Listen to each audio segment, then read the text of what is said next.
Okay, let's dive right in. Give me just 2 minutes of your absolute focus, and we're going to deconstruct the ultimate modern productivity trap, why you literally can't put your phone down, and more importantly, how to actually take your time back. Just one reel and then I'll sleep. Come on, we've all told ourselves this exact lie, haven't we? You get into bed, you think you'll just wind down for a quick second, and boom, you lose an entire hour of sleep and completely wreck your plans for the next morning. You wake up feeling guilty, wondering why you have absolutely zero discipline. But here is the secret. You really shouldn't be blaming yourself. Because, honestly, you aren't lazy, and you aren't lacking discipline.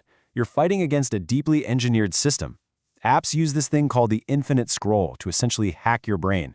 It feeds you these continuous tiny dopamine rewards. And over time, that builds up an automatic muscle memory. Your hand literally just reaches out, picks up the phone, and starts swiping without you even having a single conscious thought. It turns doom scrolling into an entirely involuntary reflex. Crazy, right?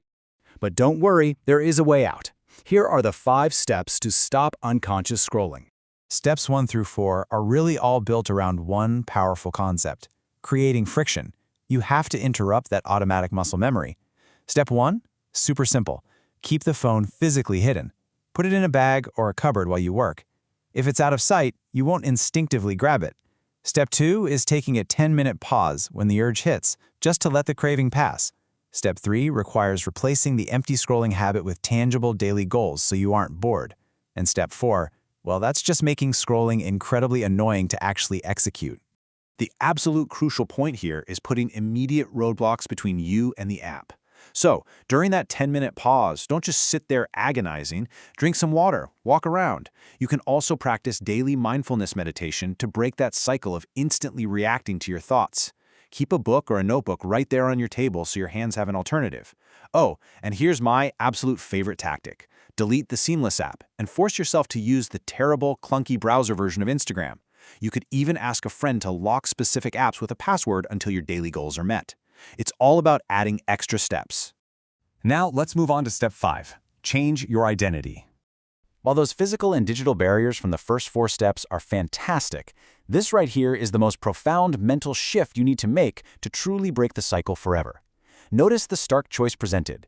You must stop just telling yourself, "Oh, I'm trying to quit scrolling." That just keeps you trapped in a mindset of restriction. Instead, you need to adapt a whole new identity. You have to become someone who actively repeats the mantra, "I do not waste my time." It's the difference between being a mindless scroller trying to resist an urge and being a time valuer who simply doesn't engage in the behavior because it doesn't align with who they are. As we wrap up this explainer, I want to leave you with this final, vital question. The very next time you feel that familiar itch to pick up the screen, just take that 10-minute pause and ask yourself, who do you want to be tomorrow morning? Do you want to be the person who lost another entire night to the feed, or the person who woke up rested, focused, and in total control of their time? The choice is entirely yours.